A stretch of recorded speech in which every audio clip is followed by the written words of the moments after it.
പ്രിയ സജ്ജനങ്ങൾക്ക് ഏവർക്കും രാമായണ മാസത്തിലേക്ക് സ്വാഗതം. ശ്രീരാമചന്ദ്രൻ വിജയിക്കട്ടെ. ഇന്ന് നമ്മൾ ചിന്തിക്കുന്നത് രാമായണത്തിലെ രണ്ടാമത്തെ കാണ്ഡമായ അയോധ്യാകാണ്ഡത്തെക്കുറിച്ചാണ്. അയോധ്യാകാണ്ഡത്തിൽ ദശരഥ മഹാരാജാവ് ഒരു ദിവസം കണ്ണാടിയിൽ നോക്കിയപ്പോൾ അദ്ദേഹത്തിന് സ്വയം തോന്നി, ഞാൻ വല്ലാതെ പ്രായമായി പോകുന്നുണ്ടോ എന്ന്. പ്രായം മനസ്സുകളെ പൊതുവേ തളർത്തും. പ്രായമെന്ന് പറയുന്നത് ജസ്റ്റ് ഒരു നമ്പറാണ്. കാരണം പ്രായം എല്ലാ മനസ്സുകളെയും തളർത്താറില്ല. ദശരഥ മഹാരാജാവിനൊരു ചിന്തയുണ്ടായി, ഞാനിങ്ങനെ പ്രായമായി പോകുന്നു, എപ്പോഴാണ് മരണം വരിക എന്നറിയില്ല. അതുകൊണ്ട് ഉടനടി രാമനെ യുവരാജാവായി വാഴിക്കണം. മൂത്തപുത്രൻ രാമനാണ്.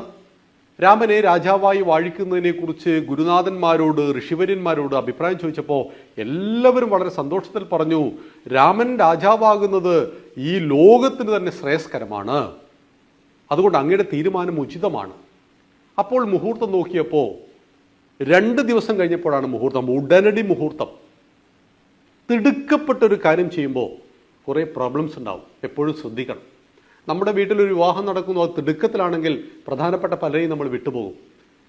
ദശരഥ മഹാരാജാവ് 2 കാര്യങ്ങൾ മറന്നുപോയി. ഒന്ന്, 2 പേർ ആ സമയത്ത് രാമന്റെ പട്ടാഭിഷേകം നിശ്ചയിക്കുമ്പോൾ 2 പേർ ആ കൊട്ടാരത്തിൽ ഉണ്ടായിരുന്നില്ല.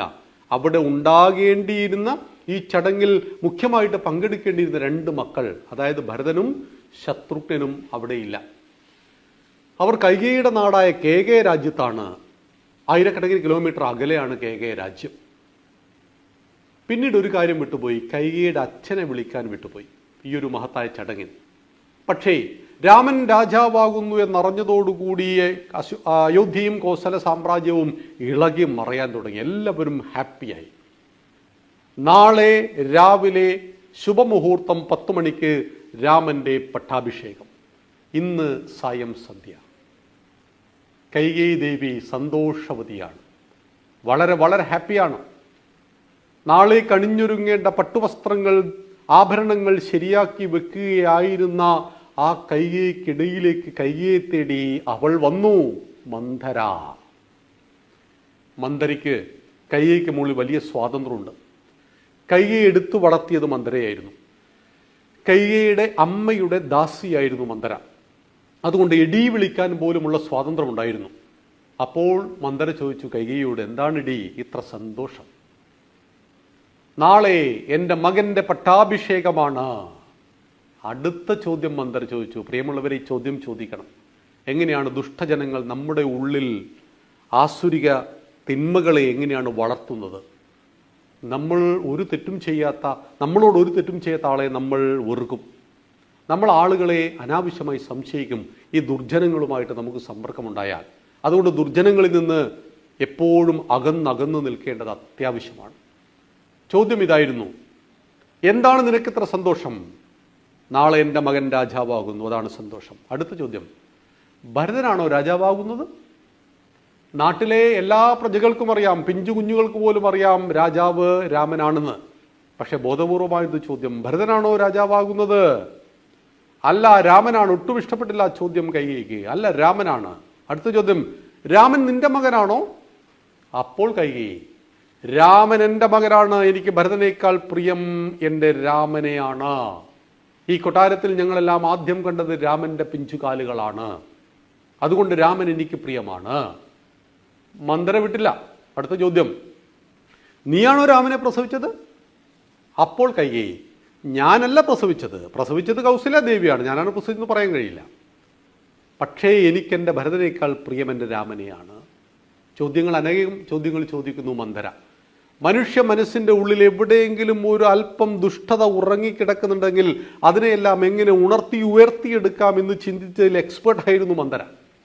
മന്ധര ചോദ്യങ്ങൾ ചോദിച്ചുകൊണ്ടിരുന്നു. ഇതിലൊന്നും കൈകേയി വീണില്ല. എന്നാൽ അടുത്തൊരു ചോദ്യത്തിൽ കൈകേയിയുടെ ഉള്ളൊന്ന് പിടഞ്ഞു. രാമൻ രാജാവായാൽ രാജമാതാവാരായിരിക്കും? രാജമാതാവ്, രാജപത്നി എന്നൊക്കെ പറയുന്ന വലിയ പൊസിഷനാണ്. നമ്മൾ ഈ അടുത്ത കാലത്ത് വൻ ഹിറ്റായ ബാഹുബലി കണ്ടു. രാജമാതാ ശിവകാമി ദേവി. അവിടെ രാജാവല്ല തീരുമാനിച്ചത്, രാജമാതാവാണ് കാര്യങ്ങൾ തീരുമാനിക്കുന്നത്. അപ്പം രാജാവിൻ്റെ ഭാര്യയാവുക, പത്നിയാവുക. ഇപ്പം രാഷ്ട്രപതിയുടെ ഭാര്യ എങ്ങാൻ ഇതിലൂടെ കടന്നു പോകുമ്പോൾ നമ്മളെല്ലാം റോഡിൽ സൈഡ് നിൽക്കണം. വണ്ടികളെല്ലാം സൈഡാക്കണം, നമ്മൾ ആരാണെന്ന് പറഞ്ഞിട്ട് കാര്യമില്ല. അതുകൊണ്ടാണ് പ്രഥമ പൗരയ്ക്ക് അത്ര സ്ഥാനമുണ്ട്. അപ്പൊ രാജാവിൻ്റെ അമ്മയായിട്ട് മാറാൻ പോകുന്നത് കൗസല്യാദേവി. ആ കൗസല്യാദേവിയുടെ കീഴിൽ വെറുമൊരു ദാസിയെപ്പോലെ ഞാൻ കൈകേയി ജീവിക്കേണ്ടി വരും. കാരണം ഞങ്ങളുടെ 3 പേരുടെയും ഭർത്താവിന് പ്രായമായി, അദ്ദേഹം അടുത്ത കാലത്ത് മരിച്ചു പോയാൽ രാമന്റെ അമ്മയ്ക്ക് രാജമാതാസ്ഥാനമുണ്ട്. അപ്പോൾ എനിക്ക് എന്ത് സ്ഥാനം? ഇത് ചൂട് പിടിപ്പിക്കാൻ തുടങ്ങി. കൈകേയിയുടെ ഉള്ളു ചൂട് പിടിക്കുന്നു എന്നറിഞ്ഞപ്പോൾ മന്ദര ആവേശത്തിലായി. മന്ദര പറഞ്ഞു, കൈകേയി, നീ രാജമാതാവാകണം. രാജമാതാവായാൽ ആ രാജമാതാവിൻ്റെ 1ാമത്തെ ദാസിയായിട്ട് തനിക്ക് മാറാമെന്ന ഒരു മോഹം കൂടി മന്ദരയുടെ ഉള്ളിലുണ്ടായിരുന്നു. ഒരു വെടിക്ക് 2 പക്ഷി എന്ന് പറയില്ല നമ്മൾ. അതുപോലുള്ള ചില ഐഡിയാസൊക്കെ മന്ദരയുടെ ഉള്ളിലും കയ്യിലും ഉണ്ടായിരുന്നു. ചൂട് പിടിച്ച മനസ്സിൽ കാലുഷ്യം സംഭവിച്ച മനസ്സിൻ്റെ ഉള്ളിലെ ദുഷ്ടതയെ ഉണർന്ന കൈകേയി ചോദിച്ചു, എന്താണൊരു വഴി മന്ദരേ? എനിക്ക് രാജമാതാവാകണം, എന്താണൊരു വഴി? അപ്പോഴാണ് പഴയ ചില ചരിത്രങ്ങളൊക്കെ മന്ദര പറഞ്ഞു കൊടുക്കുന്നത്. പണ്ട് നിന്റെ ഭർത്താവ് ദശരഥൻ ദേവന്മാർക്ക് വേണ്ടി പോരാടി. പോർവിട്ടോടിയതല്ല നമ്മുടെ വീരപുരാതന ചരിതങ്ങൾ, തേരുതെളിച്ചടരാടി നമ്മൾ ദേവർക്കായും യുദ്ധങ്ങൾ. അതാണ് ഭാരതത്തിലെ പൂർവികന്മാർ. ആയുധം കണ്ട് ഓടി ഒളിച്ചവരല്ല നമ്മുടെ പൂർവികന്മാർ. ദേവന്മാർക്ക് വേണ്ടി പടപ്പൊരുതിയവരാണ്. ഭഗീരഥൻ പോലെ എത്ര മഹോന്നത തപസ്വിമാരുടെ വംശക്കാർ. പരമ്പരാഗതമല്ലോ നമ്മൾ കജയ്യ തീവ്ര തപശക്തി. മണ്ണുരുവായവരല്ല, വെറുതെ മണ്ണായിത്തീരേണ്ടവരല്ല. വിണ്ണിൻ നന്മകൾ ഉടൽ പൂണ്ടുള്ളവർ, ഈശ്വര ശക്തി സ്വരൂപങ്ങൾ. നമ്മളെക്കുറിച്ച് കവികൾ പാടിയതാ. പറഞ്ഞുകൊടുത്തു, നിനക്ക് രാജമാതാവാകണമെങ്കിൽ ഒരു വഴിയുണ്ട്. നിന്റെ ഭർത്താവ് നിനക്ക് അന്ന് യുദ്ധഭൂമിയിൽ വെച്ച് 2 വരങ്ങൾ തരാമെന്ന് പറഞ്ഞിട്ടുണ്ട്. ദേവാസുര യുദ്ധത്തിൽ നിന്റെ ഭർത്താവ് ദശരഥന് മുറിവേറ്റപ്പോൾ നീ പ്രഥമ ശുശ്രൂഷ നൽകി. മനസ്സ് മരവിച്ച് മടുത്തു പോയ ഭർത്താവിന് നീ സാന്ത്വനത്തെ നൽകി, നിർദ്ദേശങ്ങളെയും ഉപദേശങ്ങളെയും നൽകി.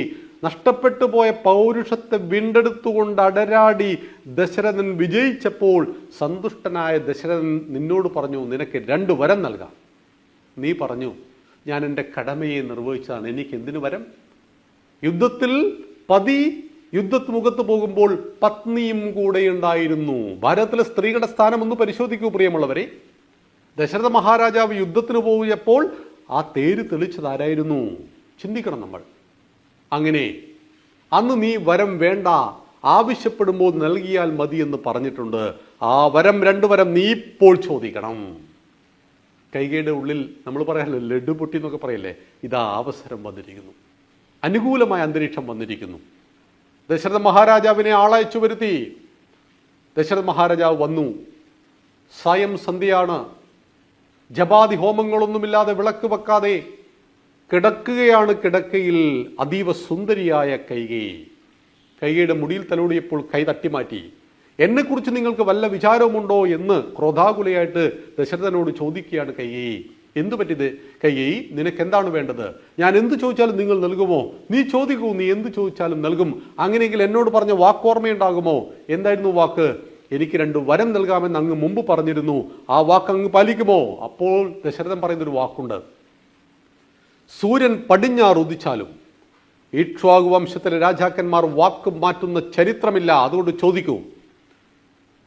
അദ്ദേഹം പ്രതീക്ഷിച്ചത് എന്തെങ്കിലും സമ്മാനങ്ങൾ ചോദിക്കുമെന്നായിരുന്നു. പക്ഷെ ചോദ്യം ഇതായിരുന്നു, എൻ്റെ മകൻ ഭരതനെ രാജാവാക്കണം, രാമനെ 14 കൊല്ലം കാട്ടിലേക്ക് അയക്കണം. രാജാവ് ഉടനടി ബോധം കെട്ട് താഴേക്ക് വീണു പതിച്ചു. ബോധം വന്നപ്പോൾ ചോദിച്ചു, ദുഷ്ടേ, നീചേ, രാക്ഷസി. സംസ്കൃതത്തിൽ തെറികൾ ഇല്ല. മറ്റേത് ഭാഷയിൽ നമുക്ക് ഇഷ്ടംപോലെ തെറികൾ കേൾക്കാം. സംസ്കൃതത്തിൽ തെറികളില്ല. അപ്പോൾ ഇങ്ങനെ അപേക്ഷിച്ചു, കാൽക്കൽ വീണു സറണ്ടർ ചെയ്തു. എൻ്റെ മകൻ ഭരതനെ രാജാവാക്കണം, രാമനെ എന്തിനാണ് 14 കൊല്ലം കാട്ടിൽ പറഞ്ഞയക്കുന്നത്? മന്ദരയുടെ വിഷം അവിടെ വർക്കൗട്ട് ചെയ്തു. രാമൻ നാട്ടിലുണ്ടെങ്കിൽ നിന്റെ ഭരതനെ ആരും ബഹുമാനിക്കില്ല. എല്ലാവർക്കും രാമനോട് സിമ്പതിയായിരിക്കും. അതുകൊണ്ട് രാമനെ നാട്ടിൽ പ്രജകൾ കാണരുത്, രാമനെ ഇവിടുന്ന് ഓടിക്കണം, എന്നിട്ട് നിന്റെ മകൻ ഭരതൻ രാജാവാകണം എന്ന് പറയുന്ന ആ 2 വരങ്ങൾ നിർവാഹമില്ലാതെ കൊടുത്തു. കാരണം ഭാരതത്തിലെ പുരുഷന്മാർക്ക് വാക്ക് പാലിക്കുവാൻ മുദ്രപേപ്പറിന്റെ ആവശ്യമുണ്ടായിരുന്നില്ല. വാക്ക് പറഞ്ഞു എന്നത് ദശരഥനും വാക്ക് കേട്ടു എന്നത് കൈയ്ക്കും ബോധ്യമുണ്ടായി. സൂര്യനല്ലാതെ മറ്റാളും സാക്ഷി ഉണ്ടായിരുന്നില്ല. ദൈവവും സൂര്യനും മാത്രം സാക്ഷിയായി വാക്ക് കൊടുത്തപ്പോൾ ആ വാക്ക് പാലിക്കാൻ വേണ്ടി ജീവൻ ത്യജിക്കേണ്ടി വന്ന ഒരു രാജാവിന്റെ കഥ കൂടിയാണ് രാമായണം എന്നറിയുക. നന്ദി, നമസ്കാരം. വന്ദേ മാതരം. ശ്രീരാമചന്ദ്രൻ വിജയിക്കട്ടെ.